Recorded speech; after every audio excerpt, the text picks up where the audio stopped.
Hello, fans of anime! If you consider yourself an intellectual, then maybe you've heard about this fun little show called Ranking of Kings. In simple terms, this is a story about a boy Bojji proving his worthiness to become king in spite of his shortcomings. It has become one of my absolute favorite shows. Everything about Ranking of Kings is great. The story, the character design, the animation, top tier thick mommy queen healing. But I'm not here to talk about my favorite pointy nose waifu. Today we're exploring the power of friendship. And I'm not talking about the power of friendship in terms of plot armor or power-ups. No. I'm talking about something more grounded. It's the impact that a single friendship can make. I guess in a better sense, it's the power of support. The friendship between Bojji and Kage serves as a driving catalyst for the entire show, and through the power of friendship, both characters have grown remarkably. But to better understand this power, we need some context. Also, don't forget to like this video and subscribe for new future content. Now, let's get back to the video. So, Prince Bojji is the son of King Boss, who is a giant, and quite literally, he's huge, he's a giant. In comparison, Bojji is tiny. He looks like a jelly bean in their hands. And on top of being so small, Bojji is deaf and he can't speak. Instead, he communicates through sounds and sign language, which, fun fact, is monitored and approved by the Tokyo Foundation of the Deaf. The citizens all make fun of Bojji for being such an unsightly prince, even crowning him the useless prince. But Bojji is not useless. Bojji has some amazing skills. He can read lips, he's quick to the dodge, and even immune to poisons. Bojji sports an infectious kind of optimistic personality. He's absolutely wonderful. Sadly, preconceptions are all too strong in this world, just as in the real world. Everyone sees a foolish child unfit to be king merely because he does not fit the mold. And Bojji isn't blind to this. He's well aware and does his best to not let it get to him. And then you have Kage, the result of combining Shadow the Hedgehog and Flubber with a tablespoon of immaturity for good measure. Now, Kage comes from a clan of assassins, and his mother was killed in front of him. And with no family alive, Kage has been alone for far too long, only knowing the rough life of the streets.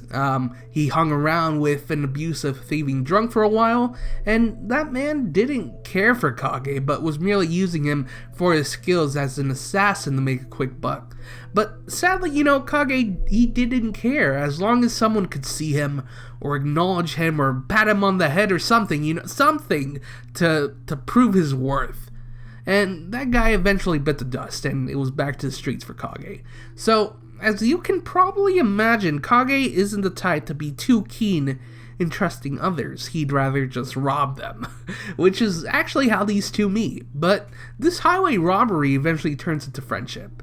Bojji's kind nature and a bit of sneaking around from Kage leads to him liking the little meatball so much he decides to stick by him, and this friendship is the catalyst. It's the starting point for Bojji, who wants to prove he can become a great king.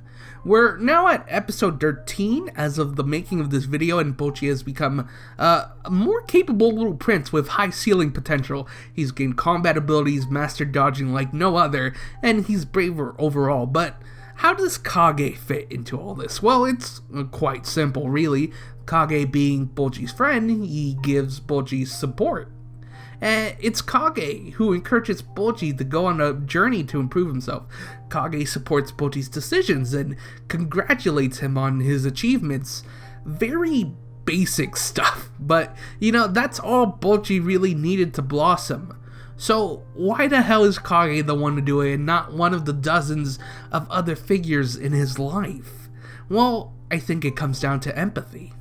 Kage and Bojji are birds of a feather. They're both looked down upon by others around them based on preconceived notions. They're outcasts, and this is reflected in the second opening sequence of the show.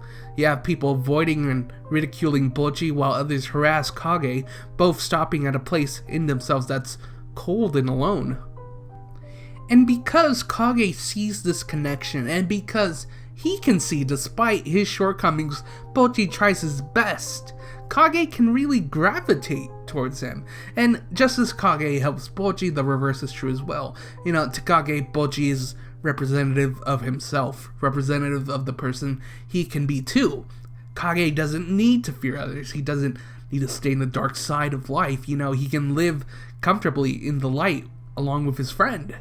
So, how has Bojji grown since befriending Kage? Well, I'd say pretty damn well. The underdog duo traveled down a hellhole, confronted a high-ranking king with quite the schnoz. Bojji's undergone training under Despa, the guy who, at first glance, might look like a poofy pants pansy, but in actuality is a poofy pants that can pack a punch. Plus, he's trained many heroes, so he's basically like that little goat man from Hercules.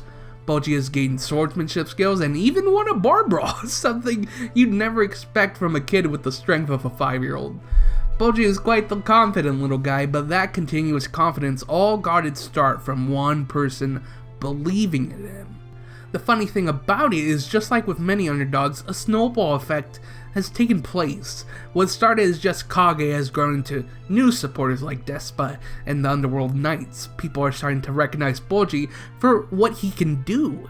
This snowball effect will continue through the second half of the show, and I can clearly picture in my head everyone rooting for Bojji, from Hilling to Hokuro to Dorsch and Domas. Everyone's gonna cheer for our little prince, and I'm very excited to get there because I'm rooting for Bojji all the way. You know, I love rooting for underdogs, and I think most people do as well. We see a little bit of ourselves in them, so we root for them as a form of hope. Bojji is our hope, the little guy with the odds stacked against him, but still does his best every day to be better and obtain his goals. Bojji is a true hero, but it all started with him and Kage taking a chance and making a friend. You know, the road has not been easy for Bojji, but thanks to Kage's presence, Bojji has stayed resilient, because even heroes need help every now and then. And that's a message to all of us, right? Don't forget to support the people around you and reach out when possible. Small acts like those can go a long way in someone's life. Just look at Bojji as an example. Thank you guys for watching. I'll have more videos up as soon as possible, so please like and subscribe. And until then guys, I wish you all the love.